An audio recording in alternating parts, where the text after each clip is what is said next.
कुंदुड़ी एभली एक परिबा जहाँ को खाइबा पाई केही भी पसंद करती नहीं, किंतु सेही कुंदुड़ी को नहीं आज आम एभली एक स्वादिष्ट नुआ रेसिपी बनैबा। थरिया को बनैकी खाइला परे ए कुंदुड़ी तरकारी आपण मानकर प्रिय होई जिवो। से भात हो कि रुटी पूरी हो कि परोटा सबुथिरे खाइबे, खाइबा पाई बहुत बढ़िया लागिवो।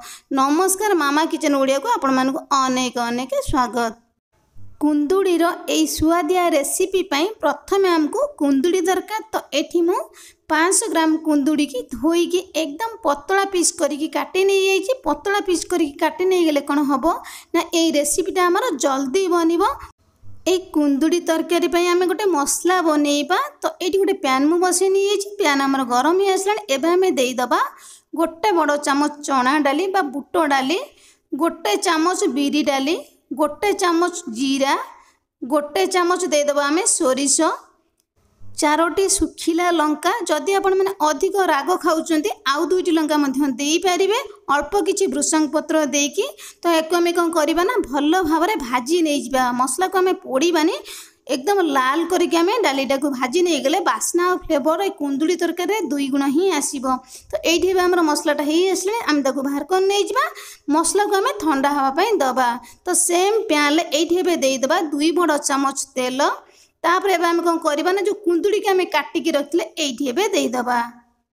एमिति तो कुंदुड़ी तरकारी के आपण माने विभिन्न प्रकार बनैथिबे, विभिन्न प्रकार मसला देकी आपण माने बनैथिबे, किंतु एमिति केबे कुंदुड़ी तरकारी टिके बनै नथिबे। एबे आमे देइदबा स्वाद अनुसार लुण, आधा छोट चामच देइदबा हलदी गुंड। गैस रो फ्लेम को आमे लो मीडियम रखिकी ए कुंदुड़ीटा को भल्लो भाबरे गोळेई नै जिबा।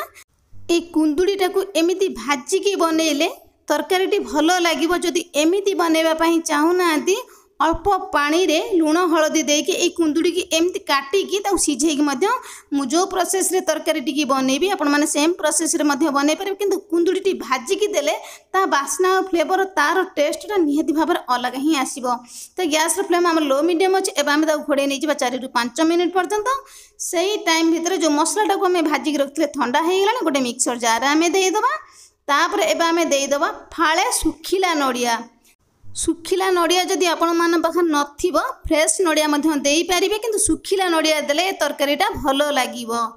तो ये मसला मसली की सब आमे कोन करबा ना भलो भाबरे ताको गुंड करिकि नै आसीबा। बिल्कुल आमे पानी दबानी। तो एठी एबे हमर मसला गुंडटी एकदम रेडी ही जाय। केते सुंदर देखा जाय आपण मान तो देखि पारजों ना। ए भला भाबरे मसला गुंडटी जदि अधिक बनै नै जिबे बिना पियाज रसुण रे भी जेकोसी तरकारी बनैबे ए मसला को देकी बनई पारिबे। सेही टाइम भितर एड मु कोन करथिल ना अल्प तेंतुली की भिजै नै जायथिली ता चोपा को बाहर करके हमें पानीटा को रखिबा। तापर एबे हम कोन करबा ना कुंदुड़ी रु घोड़नी की बाहर कोन नै जिबा। कुंदुड़ी टेठी हमरा हल्का से सिझी आसलानी। एपट सेपट करके हम टिके लेउटै नै जिबा। आउ 3 रु 4 मिनिट हमें छाड़ी दबा। कुंदुड़ीटा हमर सिझी जिवो। तो एठी एबे हमर कुंदुड़ीटा भलो भाबरे सिझी आसलानी। आमे ता गोटे प्लेट को बाहर कोन नै जिबा। कुंदुड़ी रो जो एक्स्ट्रा तेलोटा अछि ना हमर पैन ले रहि जिवो।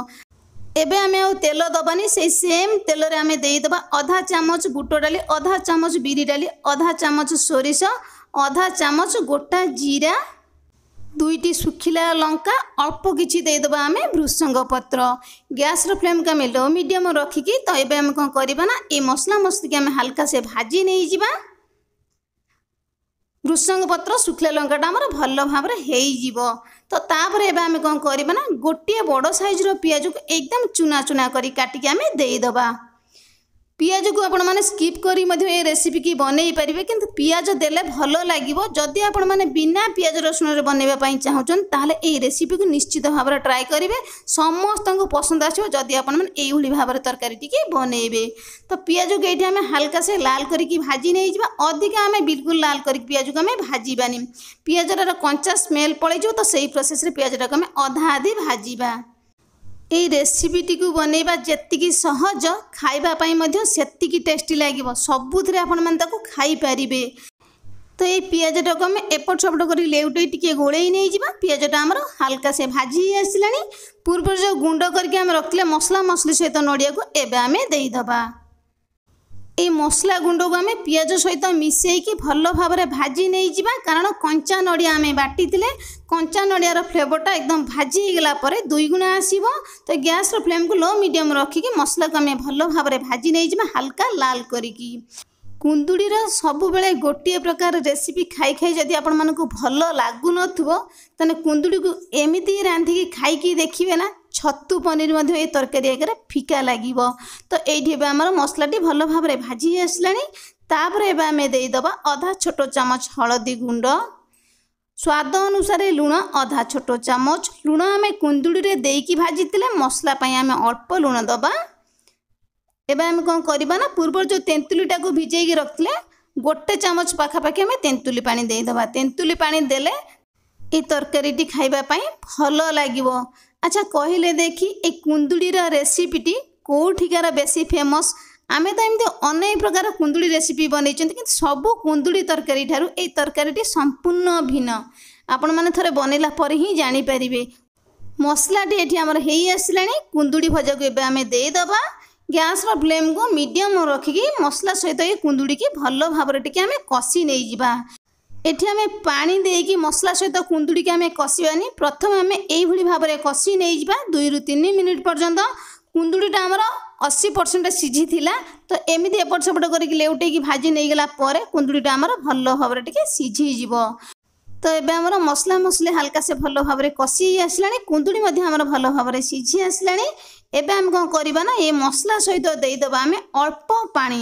ବେଶୀ ପାଣି ଆମେ ଏକା ସାଙ୍ଗରେ ଦେବାନି, ଏକା ସାଙ୍ଗରେ ବେଶୀ ପାଣି ଦେଇଦେଲେ କ'ଣ ହେବ ନା, ଝୋଳ ହେଇଯିବ। ଆକୁ ଆମେ ଝୋଳ ବନେଇବାନି, ହାଲକା ଟିକେ ଗ୍ରେଭି ଟାଇପ୍ରେ ବନେଇବା। ତେଣୁକରି ଏଠି ଆମେ ଅଳ୍ପ ପାଣି ଦେବା 2 ରୁ 3 ବଡ଼ ଚାମଚ। ତାପରେ ଆମେ ମସଲା ଯେମିତି କଷନ୍ତି ସେମ୍ ପ୍ରୋସେସ୍ରେ କୁନ୍ଦୁଡ଼ି ସହିତ ମସଲା ମସଲି ମିଶେଇକି ଆମେ କଷି ନେଇଯିବା। ଏକା ସାଙ୍ଗରେ ପାଣି ଦେଇକି କଷି ନେଇଗଲେ କ'ଣ ହେବ ନା, ତରକାରୀଟି ଭଲ ଲାଗିବନି ଖାଇବା ପାଇଁ। ଏଇଭଳି ଭାବରେ ଆପଣମାନେ କଷିକି ନେଲେ ତରକାରୀଟି ଭଲ ଲାଗିବ। ତାପରେ ଏବେ ଆମେ ଦେଇଦେବା ଆଉ ଅଳ୍ପ କିଛି ପାଣି, ତରକାରୀଟି ହାଲକା ଟିକେ ଗ୍ରେଭି ପାଇଁ। ଯଦି ଆପଣମାନେ ଶୁଖିଲା ଖାଇବା ପାଇଁ ଚାହୁଁଛନ୍ତି ଏମିତି ମଧ୍ୟ ଖାଇପାରିବେ, କିନ୍ତୁ ଟିକେ ହାଲକା ଜୁକ୍ ଟାଇପ୍ର ଗ୍ରେଭି ଟାଇପ୍ର ରହିଲେ କ'ଣ ହେବ ନା, ରୁଟି ଭାତ ପୁରୀ ପରଟା ସବୁଥିରେ ଖାଇପାରିବେ। ଖାଇବା ପାଇଁ ମଧ୍ୟ ଭାରି ସୁଆଦିଆ ଲାଗିବ। ତ ତରକାରୀକି ଏପଟ ସେପଟ କରି ଲେଉଟେଇକି ଗୋଳେଇ ନେଇଗଲା ପରେ ଆମେ ୟାକୁ ଫୁଟିବା ପାଇଁ ଦେବା। ଗ୍ୟାସ୍ର ଫ୍ଲେମ୍କୁ ଆମେ ଲୋ ମିଡ଼ିୟମ୍ ରଖିବା। ତରକାରୀଟି ଏଠି ଆମର ଫୁଟି ଆସିଲାଣି। କେତେ ସୁନ୍ଦର କଲର୍ ଦେଖାଯାଉଛି, ଆପଣମାନେ ଦେଖିପାରୁଛନ୍ତି ନା? ଯେତିକି ସୁନ୍ଦର ଦେଖାଯାଉଛି ନା, ଖାଇବା ପାଇଁ ମଧ୍ୟ ସେତିକି ସୁଆଦିଆ ଲାଗିବ। এই ତରକାରୀଟାକୁ ଆମେ ଟିକେ ଗୋଳେଇ ନେଇଯିବା। ଆମେ ଯେତିକି ପାଣି ତରକାରୀରେ ଦେଇଥିଲେ ପାଣିଟା ଆମର ତରକାରୀରୁ ଶୁଖିଗଲାଣି। এই ତରକାରୀଟା ଟିକେ ଗ୍ରେଭି ଟାଇପ୍ର ରହିଲେ ତ ଖାଇବା ପାଇଁ ଭଲ ଲାଗିବ। ମସଲା ସହିତ ଖାଲି କୁନ୍ଦୁଡ଼ିଟା ଆମର ଲାଗିକି ରହିବା ଦରକାର। এই ତରକାରୀଟା ହିଁ ଏମିତି ବନାଯାଏ। ତାପରେ ଏବେ ଆମେ ଦେଇଦେବା ଅଧା ଛୋଟ ଚାମଚ ଗରମ ମସଲା, ଅଳ୍ପ କିଛି କଟା ଧନିଆ ପତ୍ର। ତରକାରୀଟିକୁ ଆମେ ଭଲ ଭାବରେ ଗୋଳେଇ ନେଇଯିବା। ଗରମ ମସଲା ଧନିଆ ପତ୍ର ସହିତ ଆମର ମିଶିଯିବ।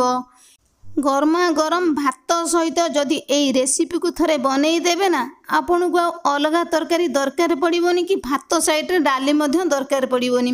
ଖାଲି ଭାତ ଲଗେଇକି এই ତରକାରୀକି ଆପଣମାନେ ଖାଇ ନେଇଯିବେ।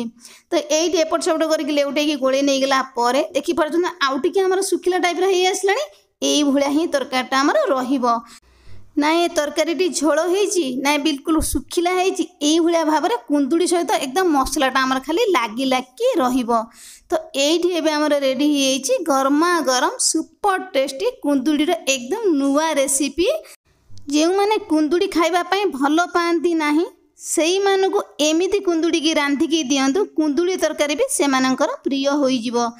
ସେ ଭାତ ହେଉ କି ରୁଟି, ପୁରୀ ହେଉ କି ପରଟା, ସବୁଥିରେ ଆପଣମାନେ ଖାଇପାରିବେ। ଖାଇବା ପାଇଁ ମଧ୍ୟ ବହୁତ ବଢ଼ିଆ ଲାଗିବ।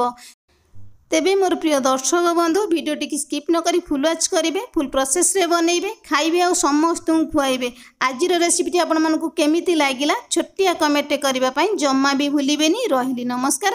ପୁଣି ଆମେ ଦେଖା ହେବା ନୂଆ ରେସିପି ସହିତ ନୂଆ ଗୋଟେ ସୁନ୍ଦର ଭିଡ଼ିଓରେ।